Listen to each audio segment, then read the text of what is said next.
নাম শ্ৰী পদ্মেশ্বৰ বৰা, গাঁও নন্দী গোসাঁইবাৰী, মৌজা বৰদলনি, জিলা ধেমাজি।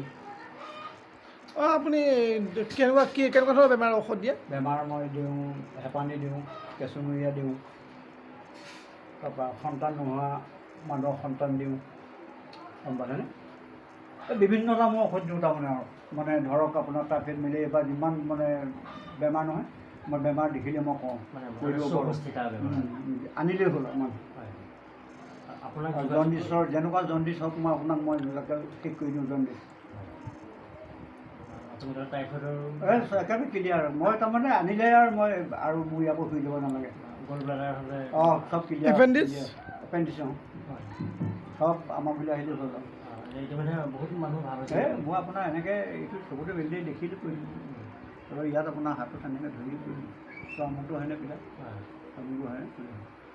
এতিয়া আপোনাৰ বহুত মানুহ ভাল হৈছে বুলি আপোনাৰ কৈছে বহুত মানে ক'ব নোৱাৰে। আপোনাৰ 4,000 5,000 ওপৰত চেলাইন লাগি গৈছে।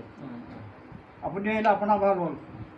আপোনাৰ যিমান পৰিয়াল আছিলে বেমাৰ চব বেমাৰ মানে ইটোৰ পৰা সিটো, সিটোৰ পৰা সিটো, সিটোৰ পৰা সিটো আহি আমাৰ ওচৰত আপোনাৰ বহু মানুহ ভাল হৈছে আৰু ভোটে পোৱা মানুহ আপোনাৰ আমি ভাল কৰিছোঁ।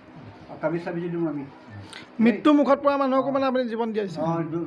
যোৱা মানুহ আপোনাৰ মানে আমি ঘূৰাই আনিছোঁ জীৱন। এনেই আপুনি অৰিহণা কিমানকৈ কি কৰে? অৰিহণা মই ডিমাণ্ড নকৰোঁ দেই। বেমাৰ চাই তেখেতলোকে যিটোকে দিয়ে সেইটোৱে মোৰ হয়। মই কাকো ইমান টকা দিব বুলি নকওঁ। মোৰ তাবিজত একেবাৰে দামীটো হ'ল 300 এটকা তাবিজৰ, তাৰপাছত 251 টকা, তাৰপাছত 151 টকা। সৰু সৰু মইনা ভাইটিবিলাকৰ অকল 51 টকা লওঁ তাবিজত। মানে আহি আপোনাৰ ননদীত আপোনাৰ যোগাযোগ কৰি আহিব। ননদীত নামিব, নামি মোৰ নাম ক'ব। মোৰ নাম এতিয়া পদ্মেশ্বৰ বৰা। মোক চবে চিনি নাপায় বাৰু। মইনা বৰা, মইনা বৰা বুলি ক'লে আপোনাৰ মানে এই অঞ্চলত আপোনাৰ মোক চিনি পাব মানুহ নাই আৰু। কাইলৈয়ে বহুত ডাঙৰ মানুহ আহিছে। মানে আপোনাৰ অসমৰ যিসকলে এতিয়াও বেমাৰ আজাৰত পৰিছে তেওঁলোকৰ আপোনাৰ ওচৰত আহিলে নিশ্চয়।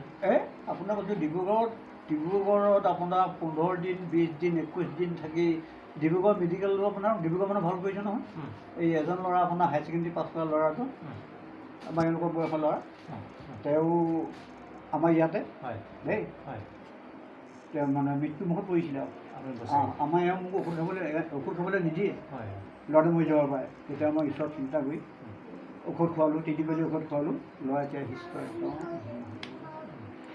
বহুত ল'ৰা ভাল আপুনি সন্তান আপোনাৰ 15 বছৰলৈকে গাৰেণ্টি। এতিয়া মই আপোনাৰ ধৰক 20-25 জনক দিলোঁ। মোৰ ল'ৰা এতিয়া মই দিয়া ল'ৰা আপোনাৰ দৌৰি ফুৰিছে দেই, দৌৰি ফুৰিছে। সেইদিনাখন আহিছে তেখেতৰ মানে 9 বছৰ ল'ৰা ছোৱালী নাই। তাৰপৰা মই হালকে দিলোঁ, কিন্তু মাক দুটা আহিব লাগিব, মতামুখি দুটা আহিব লাগিব। আৰু যিদিনাখন মোৰ ইয়ালৈ আহিব নহয় ধৰক শনিবাৰে আহিব, শুকুৰবাৰ দিনাখন ৰাতি ভাতটো দুইজনে নিৰামিষ খাব লাগিব, মাছ পুঠি একো খাব নোৱাৰিব। তাৰপৰা গা পা ধুই ইয়ালৈ আহিব লাগিব। দুইজনকে মই সুধিম কি হয় কি নহয়। তেতিয়া সোধাৰ পাছত মই দুইজনকে দুটা তাবিজ দিম, কথা চিন্তা ক'ম। মোৰ কথাকেইটা যদি মানি থাকে তেতিয়া আপোনাৰ মানে চিন্তা কবিৰাজ নে এজন বেজ? কবিৰাজ মই সাংঘাতিক আপোনাৰ কৈছোঁ 64টা বেমাৰ আমি ঔষধ জানো। 64টা বেমাৰ? 64টা বেমাৰৰ ঔষধ জানো আমি। আহিলেই হ'ল, আমি দেখিলেই চিনি পাওঁ। 64টা বেমাৰ ভালো হৈছে? ভালেই। ক'ৰবাত জ্ঞানটো ক'ৰ পৰা আহৰণ কৰিলে এইখিনি? এইটো পিতাই মোৰ এজন মানে আমাৰ শহুৰা সাংঘাতিক কবিৰাজ আছিলে। আমাৰ শহুৰে মোক দি থৈ গ'ল বস্তু।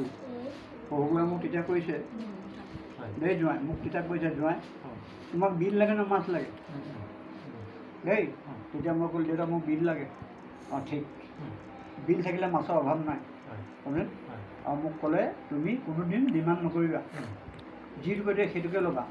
যদি ডিমাণ্ড কৰা তোমাৰ মন্ত্ৰবিলাক বেয়া হৈ যাব পাৰে, কিন্তু ডিমাণ্ড নকৰিবা। ডিমাণ্ড নকৰোঁ মই দেই। আমাৰ গাঁৱৰ ৰাইজে মোৰ মানুহ ইয়াৰ পৰা ধৰি পেলাই আপোনাৰ চাইকেল মটৰচাইকেল গাড়ী থ'বলৈ জেগা নাইকিয়া হৈছে। আপোনাৰ ফোন নম্বৰটো আমি ইয়াত যোগাযোগ কৰি দিম দেই। আপোনাক যোগাযোগ কৰিব গতিকে আপুনি কি ক'ব ৰাইজৰ হৈ যিসকল বেমাৰ আজাৰ হৈছে আপুনি কি ক'ব তেওঁলোকক? তেখেতলোকক মই চাম, আহিলে চাম আপোনাৰ চাই মেলি কি কি কৰিব লাগে কি কি কৰিব লাগে সুধিম তেখেতক কি হয় কি নহয়। তেখেতে ভালকৈ প্লেছ মোক ক'ব, কোৱাৰ পাছত আমি মই নিজেই আপোনাৰ এনে দাদা আহিছে আপোনাৰ 51টা লাগে ঔষধ হয় বন ঔষধ হয় 51টা লাগে 51টা বিচাৰি ঔষধ খুনি মই দি পঠিয়াইছোঁ এতিয়া তেখেতলোকে ফোন কৰিছে মই বহুত ভাল পালোঁ বুলি কৈছে এতিয়া কালি আকৌ এজনে দিছে